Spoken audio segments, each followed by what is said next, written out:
Well, good morning, everyone. We're excited to be here today.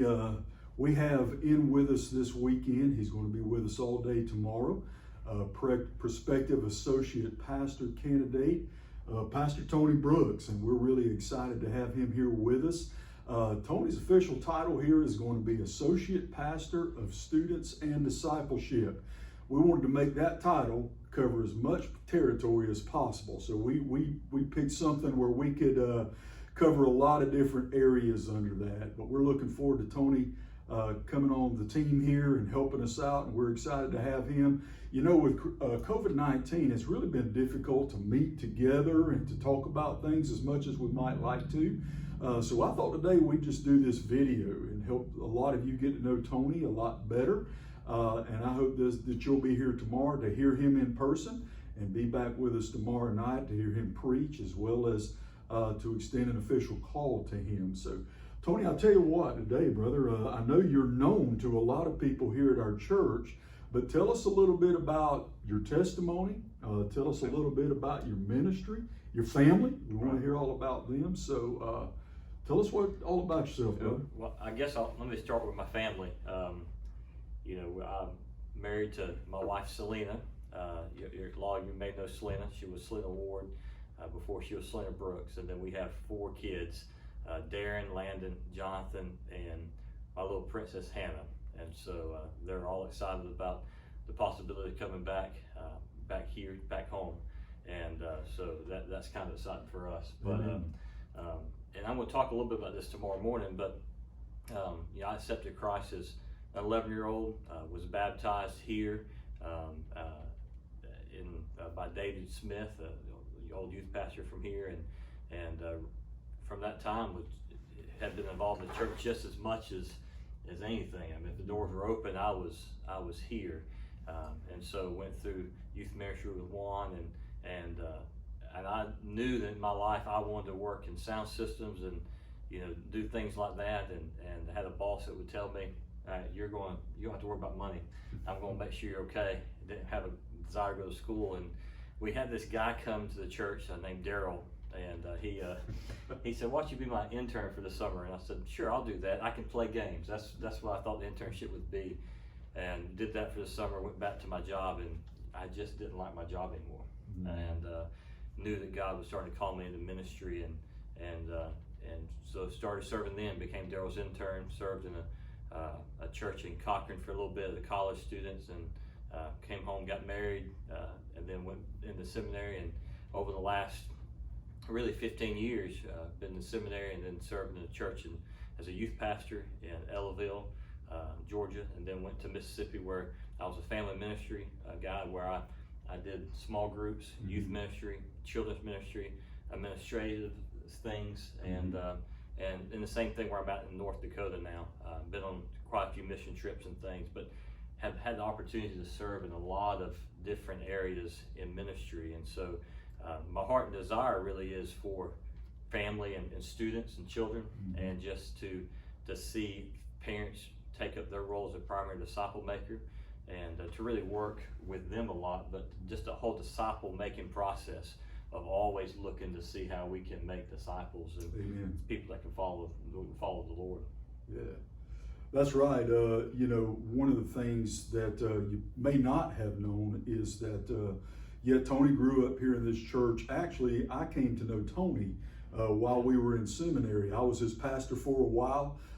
He served faithfully at my church, Parkwood Southern Baptist Church, and I tell people that I leaned heavily on Tony to do a lot of youth things there, but he was one of those guys behind the scenes that just did a little bit of everything. He left my church to go to Ellaville, and I tell you what, I really missed he and his family while they were gone. So Tony's a guy that I know a lot about. I've known him for a long time.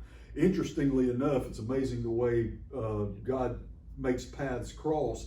The church that he's at now in Williston, North Dakota, had actually interviewed me as a prospective pastor before he ever came there. So actually right before I came down to South Georgia again. So it's just amazing to see how God has brought us together so many times over the years. And it was there at your first child's when he was born? Yes. You were the first adopted grandparent. First adopted grandparent, that Darren had. That's right. Yeah. So I've known Tony for a long time, and we're excited about having him here. You know, over the weekend, Tony and I have been talking about a few things, and one of the things I asked him, he's serving in Williston, North Dakota right now, and I asked him a little bit about how ministry is different in that context than down here in the South. What would you say the big difference is, Tony?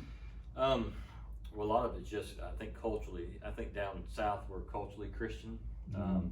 There, they would be culturally Catholic, and not that Catholics aren't necessarily Christians, but it was, hey, you're born Catholic, you're just kind of okay. There is a lot of, you get that northern experience with, Northerners are just, they can be different. We do have where I serve in Williston right now with a lot of people that come up from the South, but we have a very young congregation, and so to minister there is kind of different in the sense because we don't have traditional like senior adult ministries, because we just don't have the senior adults that if they're working and when they retire they move south, and so you have that, but also there's definitely is some buy-in from a lot of people, but there's so many things that they do during the summer. I mean, the church really just dies during the summer because the sun gets up at 5 o'clock in the morning and goes down at 10:30 at night, and people just vacation all summer long. The winters are different, in that regard. So we have more people when it snows than we would if it doesn't, so they just.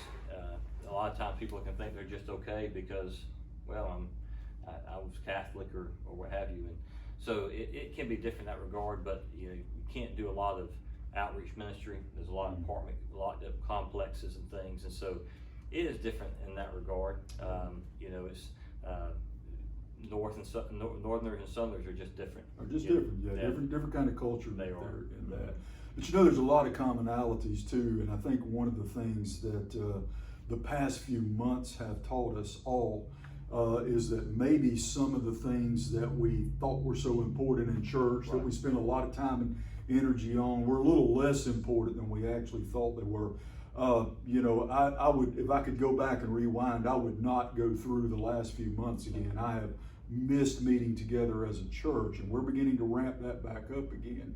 But I am thankful for what it's taught us. It's taught us a little bit of clarity. We need to get back to the things that truly are most important. You've mentioned discipleship here, and I'm glad to hear that because that's really what we're all about. And as I've told our church many times, God did not push pause on the Great Commission to make disciples during coronavirus. And so, Tony, what are some ways you think we could creatively do discipleship right now? Well, when you're talking, I'm thinking about the coronavirus and things. One thing in Williston, we have so many people move in and out every 2 years, new group. So we always had to have the mindset of who's next. So if you're leading a ministry, you're always training that next person up because you never knew if the oil prices will go down, people's jobs just change. The pandemic happened, that may happen one time in our generation, but if you don't have the who's next, if you haven't been training people up to take on ministries, having them ready to lead, then the ministries just fall apart. Like for example, in at Cornerstone, if we have 200 people in regular Sunday attendance, within 3 years, 100 of those people have left, and so other people are there by that time, and so if you're not prepared for everything, the next person is not going to be ready to serve, and the church just kind of dies. And that's another reason I think with discipleship with families, if parents aren't living those things and aren't doing those things, the kids see that and I'm okay because this is what my mom and dad did, and I grew up here. I grew up with Christians in my home. I tell people that this is not a shot at my parents whatsoever. But I didn't grow up in a Christian home. We never talked about the things of the Lord in home. And as disciples of Christ, that just has to be in us, in our blood, that we are just talking about God. We're talking about His Word. We're talking about the blessings in our lives from that. We have hard times, but we're blessed beyond what we deserve. Amen. And so I think with discipleship in that regard, we have to be living it, and if we're not, that's just part of that discipleship process, bringing people along with you in your ministry, in your home at times. Yeah. I always think about Acts 2 and how the church did family together, Right. and our ministry together, church together, and being homes to homes. And I know we're in a different time than that, but we still have that mentality that we're in this together, and not to be by ourselves. And but I think that all discipleship helps a lot of that. Right. And one of the things you and I talked about some yesterday is, I think this has shown us that some of our discipleship groups, we've got to decentralize. Right. It's got to be something that you don't come here, instead we're going there. That's right. And we do that in Williston. We have groups on Sunday morning, but we have to have groups throughout the week, just the way people work schedules are. Yes. Some people would love to be on church Sunday mornings, but they have to work every weekend. And so to give them other opportunities, I think we talked about, just some instances. If you have nurses that work all weekend, Right. That's their schedule. Could you do something at a hospital or somewhere they can go before they go on their shift? Mm-hmm. Just making times available for people. Yeah. And we have to be flexible. I think we've always talked about the coming to the church, and the truth of the matter is we are the church. Yep. And so us going out is going to be it's just as important, Yep. and equally as coming to worship together. And Yeah, that's right, and we're not by any means saying that the corporate gatherings. Oh, right. I don't know anyone who emphasizes that more than I do. The corporate gatherings of God's people are absolutely essential. It's not either or; it's both No, and. that's isn't right. it? That's right. We need to learn the power of and. We need to remember that. So, one of the things we're looking at is decentralizing some of these and getting other groups started various times, various locations, because. One of the things the past few months has taught us is that we're not certain what the next week holds, and so we're kind of flying by the seat of our pants here. And I know you talked about your family. Give the ages of your children Yes, I again. can do that. Yes, so we have 3 boys. Darren is our oldest at 12. Landon, just 11 months younger than him, is what, 11? He's 11, and then Jonathan is 9, and then Hannah she's 4. And so we had 3 boys pretty quickly, and then a few years before we had that little girl. And Hannah gets to rule the roost. She's queen. She thinks she does. That's right. That's right. Okay. Well, exciting, brother. Now, Tony, you've got a lot of experience with this church. Tell for those of who are maybe watching who don't really know you, who weren't here, kind of what did you do and how long did you do it here at First Baptist Eastman? Okay. Yeah. Well, just talking about Eastman, almost every major event in my life has happened here, from baptism, met my wife here, married here, called the ministry here. Both my parents, we had the funeral over here, that kind of thing, ordained here. But as far as working here on staff, I was Daryl's intern for actually his first summer in 1999. So I was his first intern. Left and just I'm gonna throw the name out there. I actually served it with Billy Vaughn at Lakeview. Mr. Billy, shout out to you, so brother. I served with him there, and don't believe anything he says about me, but served with him, and then came back to Eastman for really during the summers as I was in school for the next 4 years, and served as Daryl's intern for those summers, and then my last year, that first year of marriage, I worked as his year-round intern, and so did stuff on Wednesdays and Fridays and Sundays with Daryl. So known Daryl a long time. I blame Daryl for anything I do in youth ministry. If somebody says, "Oh, why'd you do that way?" Well, it's because I was taught to do it that way. That's a good thing. That's a good thing. Yeah. Yeah, but I love Daryl and his family there. But I've always modeled a lot of stuff after him.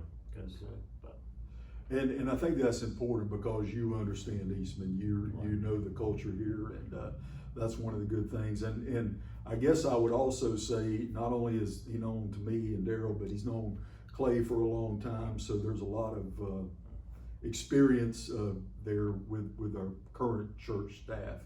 So we're looking forward to that. Now, Tony, just tell us a little bit about your philosophy of ministry. If you were to sum it up, how would you describe what drives you? What's your passion in ministry? well, I think again it's a discipleship, Yeah. And that takes many different forms. Is you do have small groups like your core groups. Yeah. You have your one-on-one, those type of things, but other discipleship training groups that are more maybe practical in nature at times, but and then of course your theological side of things. Yeah. But which is of supreme importance. yes, it is. Yes, but just training up the next generation.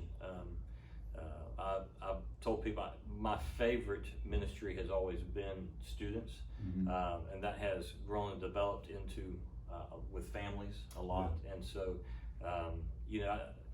I had an opportunity to come here before years ago to actually be the children's pastor at one time, and realize that just working with children is not my forte, but how important it is to work with their parents and to serve them. And one of my favorite groups to work with, and a lot of people don't know this, I actually love working with senior adults. I mean, they're a lot of times the heart and soul of your church. Yeah, and absolutely. And have so much experience, and to be able to use those empty nesters, those people retired, to because they're not done working yet. Yeah. We never can be done working, but to help get them involved as well, because when you talk about discipleship, it's holistic in the church. It's, you have to have everybody. Yeah. If you don't, you're going to miss so many important things from those who have learned from years ago. Even though things change and methods change, the Word of God hasn't changed. Yeah. But the experience that they have, so it's really trying to involve everybody in discipleship ministry, which includes evangelism. I think sometimes we say discipleship, we forget evangelism. Yeah, it's all, they're two sides of the same coin. Right. Absolutely are. You're not doing discipleship if you haven't done evangelism, and you're really not doing evangelism if discipleship is not the goal. That's right. So, those two things are important. Yeah, and one thing I didn't mention a while ago about one thing I have really enjoyed, especially over the last really 8 years or so, is missions. With that, That's putting those aspects into things, and had many opportunities to go overseas and things, do some local stuff. In North Dakota, in some regards, it seems like you're working on a mission field, because it seems like it's just a different culture. Right. And so it's cross-cultural mission. It is. And so, but my heart is discipleship, and across the board, and across the board, just seeing people develop in the Lord. One thing that God's taught me a lot over the pandemic is, in Amos, Amos is talking to Israel, and he says, "Seek me and live." And I started really thinking, what does that really look like for us, is to seek Him and live? And I think for the most part, we're okay if we just go to church. And I'm going to preach on this a little bit on Sunday night, but we have to be careful that we're looking at ourselves as Christians who happen to be something else, because our life in Christ has to be first and foremost, because it affects everything else that we do. And so that's, I want to show that to my kids. I want them to live the life, because it's not going to be easy. It's going to, I think this culture, we're going to face some even harder times that we've never seen. Amen. And if we're not ready for that, then we're going to fall by the wayside. And so we need to seek Him and live. That's so true. Tony, I want to back up to something you said a moment ago. You talked about next generation ministry. And typically when we talk about that today, we're talking about children, youth, maybe college, that kind of thing. But you said something in there that I think is so important. Next generation ministry doesn't stop with students. It really starts with those young families that are going to be raising the next generation, and who are going to be the next generation of leaders in our church. And I really appreciate what you said just a moment ago. I'm not a prophet nor the son of a prophet, but I do see the storm clouds gathering. And I think this next generation is going to face challenges that you and I can't imagine. Right. So the question for us now is, what are we doing to build into them and to equip them?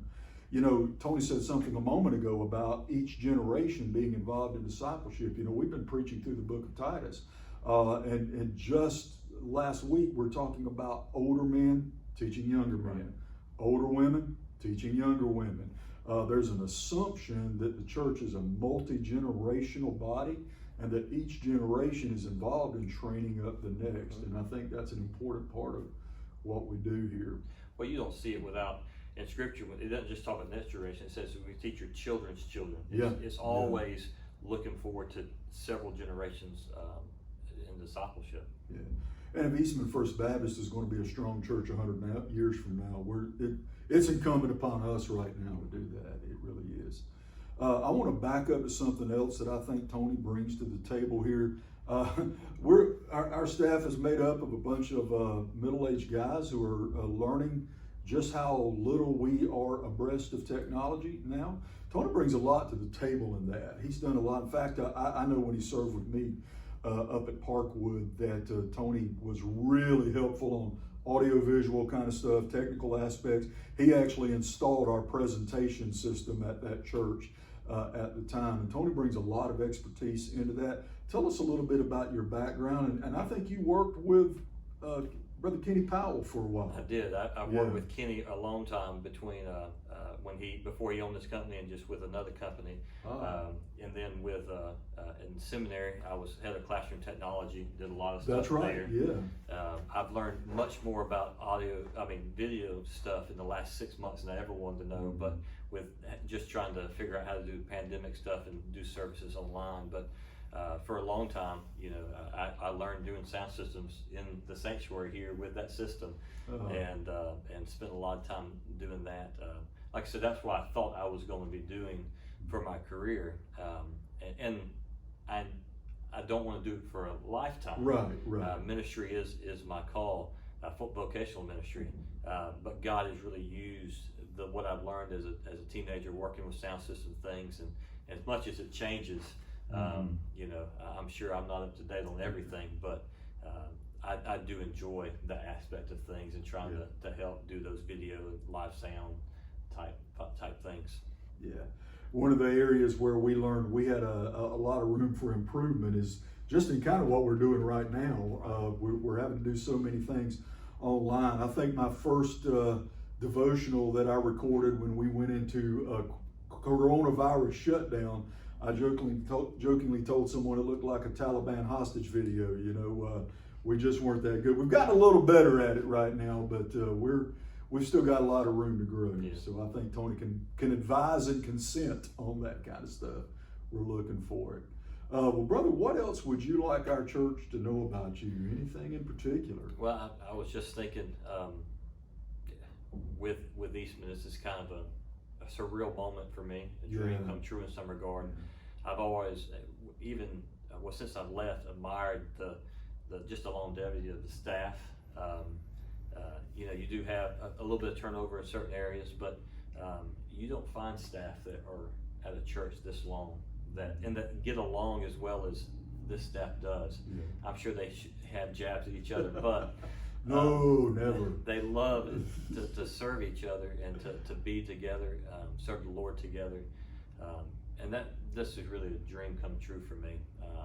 My pastor where I am at now, he knows that I'm here, and he asked me, he goes, what did he do wrong that I would leave?